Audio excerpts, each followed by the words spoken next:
வணக்கம் அன்பர்களே, வாங்க நாம இன்னைக்கு வாழைக்காய் கோலா உருண்டை செய்யறது எப்படின்னு பார்க்கலாம். அதுக்கு நாம இப்போ 2 வாழைக்காயை எடுத்துக்கலாம்.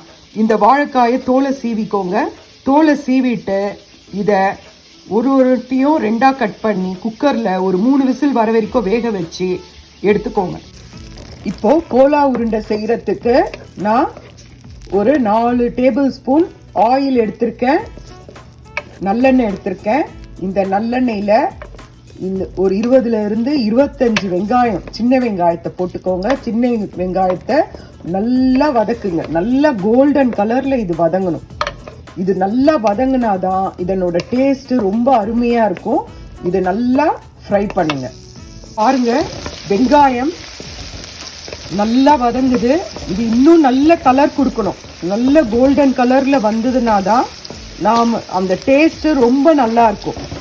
நாம் அந்த உருண்டையை சாப்பிடும் போது ரொம்ப நல்லா இருக்கும். அதனால நீங்க என்ன பண்ணுங்கன்னா இதை நல்லா வதக்குங்க. நல்லா கோல்டு கலர்ல வரணும். நல்லா வதக்கின பிறகு நாம இதுல இருந்து வெங்காயத்தை எடுத்துடலாம். வெங்காயம் நல்லா வதங்கிடுச்சு. இப்ப நாம இதுல இருந்து எடுத்து ஒரு பாத்திரத்துல, ஒரு அகலமான பாத்திரத்துல எடுத்துக்கோங்க. இதை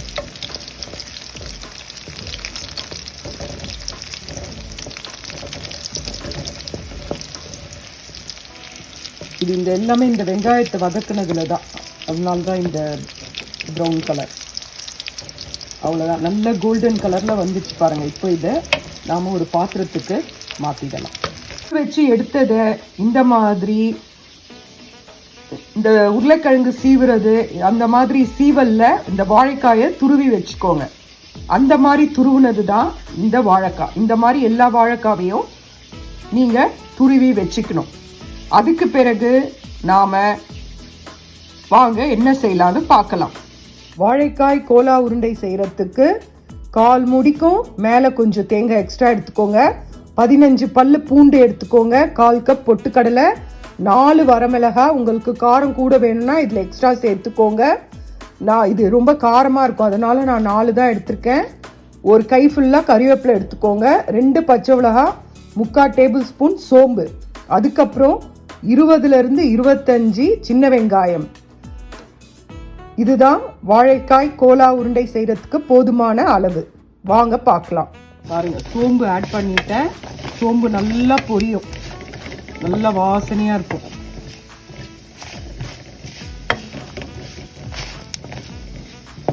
வெடிக்குது பாருங்க.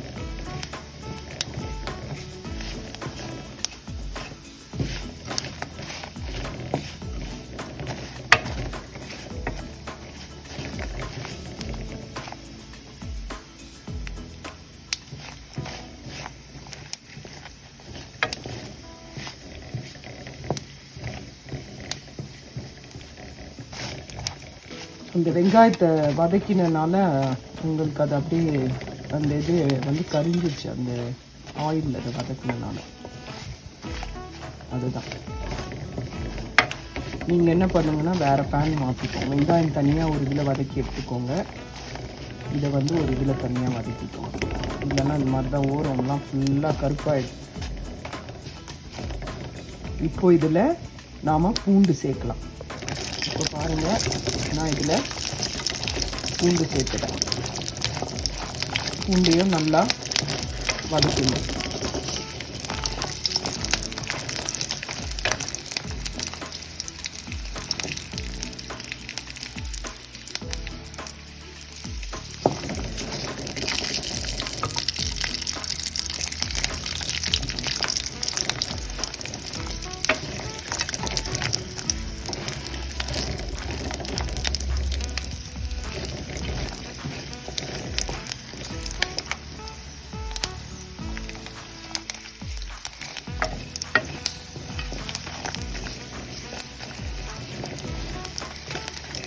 பூண்டு நல்லா வதங்கின பிறகு நல்ல வாசனை வருங்க.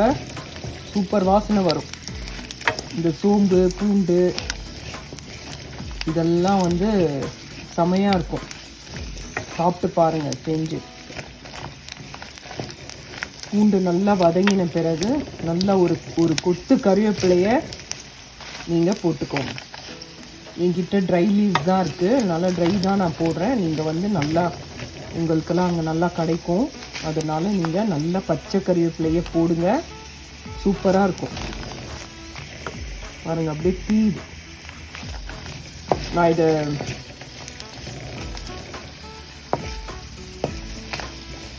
நல்லா வதக்கி விட்டுக்கோங்க. இதை நான் வேறு பேனில் மாற்றிடுறேங்க, ஏன்னா அந்த வெங்காயத்தோடது அடி பிடிக்குது. இதை வேறு பேனுக்கு ட்ரான்ஸ்ஃபர் பண்ணிட்டேங்க, மாற்றிட்டேன், ஏன்னா அது ரொம்ப அடி பிடிக்குது. அதனால இதை நான் இதில் ட்ரான்ஸ்ஃபர் பண்ணிட்டேன். இது நல்லா வதங்கிடுச்சு. இது கூட இப்போது கறிவேப்பிலையை சேர்த்துக்கோங்க. கறிவேப்பிலை, பச்சை மிளகா இதெல்லாம் சேர்த்து இது நல்லா அதுவும் நல்லா ஃப்ரை பண்ணோன்னே நாம் உடைச்ச கடலையே ஆட் பண்ணலாம். இப்போது நான் கறிவேப்பிலை, பச்சை மிளகா ஆட் பண்ணிட்டேன். இதை நாம் நல்லா ஃப்ரை பண்ணிக்கலாம்.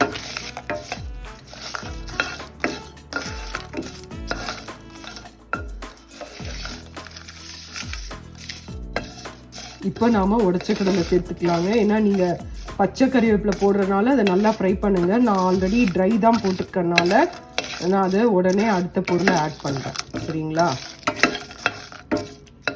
அதுவும் நல்லா வதக்கி விடுங்க. பச்சை கறிவேப்பிலை போட்டு நல்லா வாசனையாக இருக்கும். இப்போ நான் இதில் பொட்டுக்கடலையை ஆட் பண்ணுறேன்.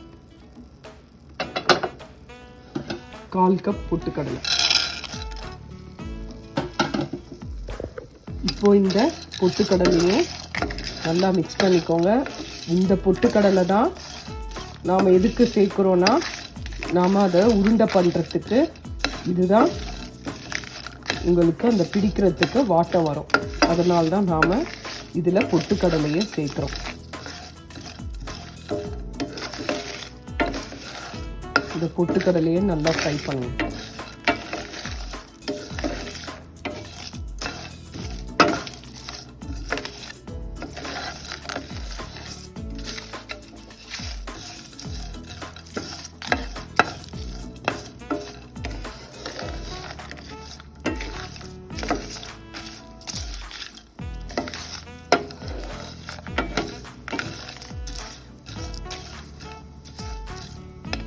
இது நல்லா ஃப்ரை ஆகட்டும்.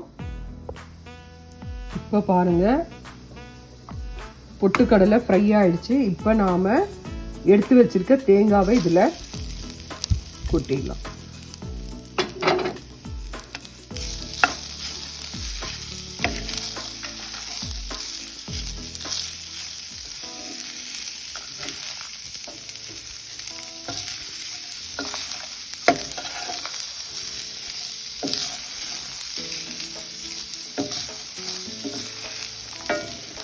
இதில் தேங்காவை போட்டு நல்லா ஃப்ரை பண்ணிக்கோங்க. அதுக்கப்புறம் இதில் ஒரு 1/4 ஸ்பூன் மஞ்சள் பொடி, தேவையான அளவு உப்பு சேர்த்துக்கோங்க.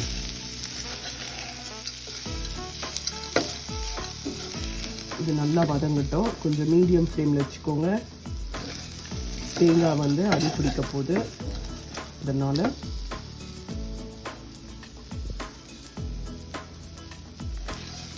நல்லா ஃப்ரை பண்ணிக்கோங்க. நான் இப்போ இதில் மஞ்சள் பொடியும் உப்பும் ஆட் பண்ண போகிறேன்.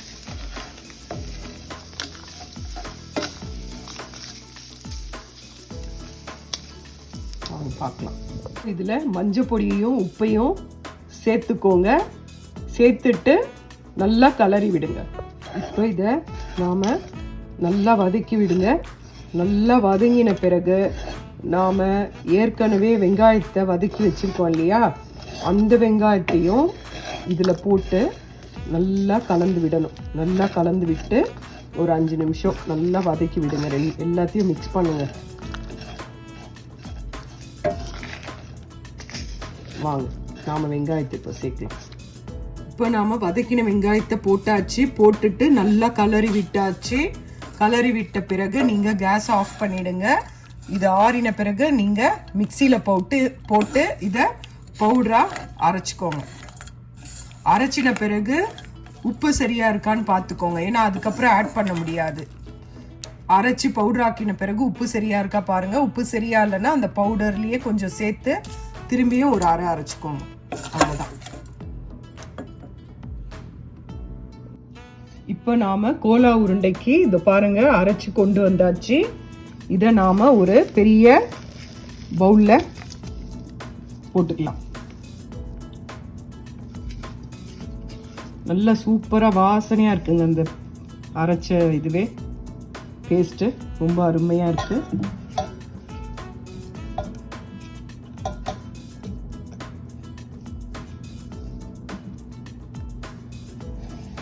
அவ்வளவுதான்.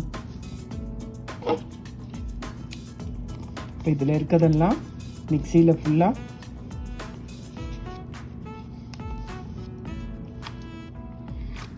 இருக்கிற எல்லாத்தையும் கலெக்ட் பண்ணிட்டேன். அவ்வளோதாங்க. இப்போ நாம் என்ன பண்ணோம்னா ஆல்ரெடி வேக வச்சு துருவி வச்சிருக்க இந்த வாழைக்காயை இந்த இதில் போட்டுடலாம். போட்டுட்டு இதை நாம் நல்லா மிக்ஸ் பண்ணலாம்.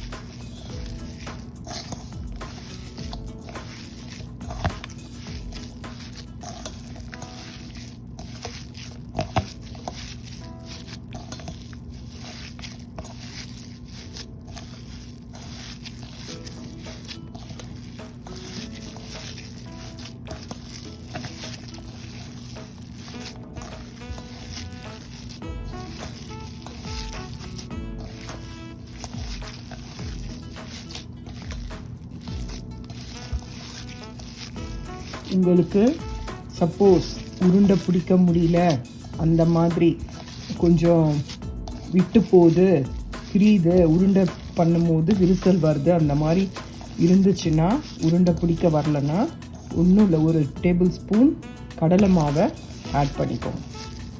முடியலன்னா தான், முடியும்னா இதையே நல்லா அந்த ஃப்ளோரை மிக்ஸ் பண்ணிவிட்டு உருண்டை பண்ணி எடுத்துக்கோங்க. இந்த வாழைக்காய் நார்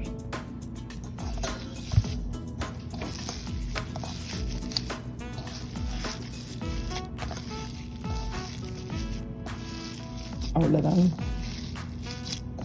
ரெடி ஆயிடுச்சு. இது ஒரு ஃபேமிலிக்கு இதுவே போதும் போல இருக்குங்க. ஏன்னா நிறைய தான் வருது, 2 இவ்வளோமாக வருது. தெரிஞ்சிருந்தா நான் 1 போட்டிருப்பேன், அளவு ஜாஸ்தி. சரி 2 போடலான்னு நினச்சேன்.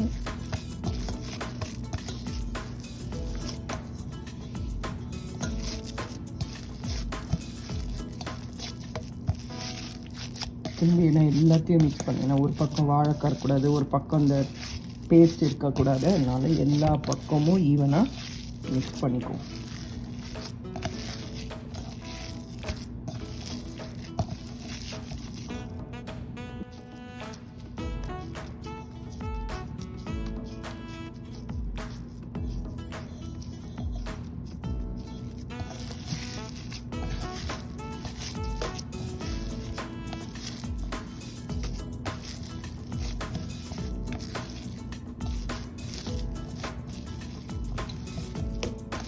இப்போ பார்த்தீங்கன்னா இது வந்து ட்ரையாக இல்லை, கொஞ்சம் ஈரம் இருக்குது. பார்த்தீங்கன்னா கையில் வந்து ஈரம் இருக்குது, நல்லா ட்ரையாக, சப்பாத்தி மாவு மாதிரி நல்லா ட்ரையாக இல்லை. இதில் வந்து தொட்டால் ஈரம் வருது, ஈரம் வந்து இருக்குது. அதனால நாம் ஒரு ஸ்பூன் கடலை மாவு ஆட் பண்ணிக்கலாம். ஏன்னா அப்புறம் எண்ணெயில் போடும்போது ஈரம் இருந்தால் வெடிக்கும். அதனால் இப்போவே நாம் ஒரு ஸ்பூன் கடலை மாவு சேர்த்து இதை கொஞ்சம் டைட் பண்ணிக்கலாம். இப்போ பாருங்கள், நான் இந்த அளவுக்கு கடலை மாவு சேர்க்குறேன். ஈரம் இருந்தால் தாங்க, ஈரம் இல்லாமல் ட்ரையாக இருந்தால் தேவையில்லை. நீங்கள் பிடிக்கும் போதே தெரியும் ஈரம் இருக்கேன்ட்டு. பட் எண்ணெயில் போட்டு பொரிக்கிறனால வெடிக்கும். அதனால் நாம் கடலை மாவை சேர்த்துக்கிட்டா கொஞ்சம் டைட் கொடுக்கும். அதனால தான்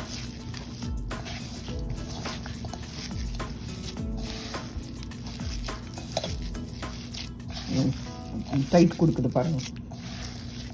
லாஸ்ட் டைமுக்கும் இப்போதைக்கும் எனக்கு டிஃப்ரென்ஸ் கொஞ்சம் வந்து டைட் கொடுக்குது.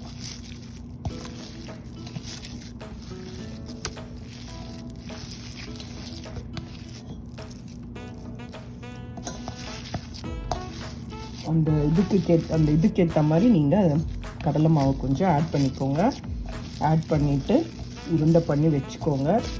அந்த உருண்டையை ஒரு 10 நிமிஷம் அப்படியே வைங்க, ரெஸ்ட்டு கொடுங்க.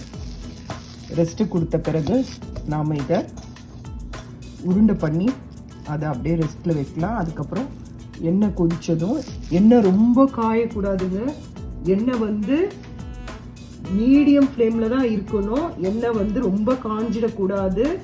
ஏன்னா காஞ்சிட்டாக்கா என்ன ஆகும்னா அப்படியே இது மேலே நல்லா கலர் கொடுத்துரும், உள்ளே வேகாது.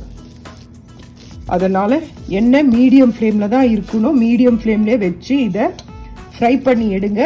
அப்புறம் இந்த பவுடர் பேஸ்ட் இருக்குது தெரியுங்களா, அது ரொம்ப மைய அரைச்சிடக்கூடாது, குறைப்பாக அரைக்கணும்.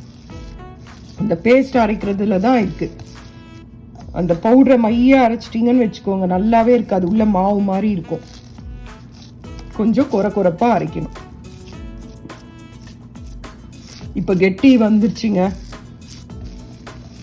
மாவு உருட்டும் போதே தெரியுது டைட்டாக இருக்கு. அவ்வளோதான். இந்த ஸ்டேஜில் நாம் உருண்டை பண்ணி வச்சுக்கலாம்.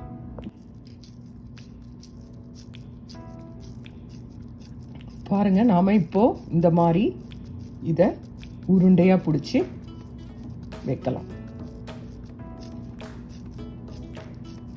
பாருங்க, எதுவும் விரிசல் எதுவும் வரல, நல்லா பிடிக்க வருது பாருங்க.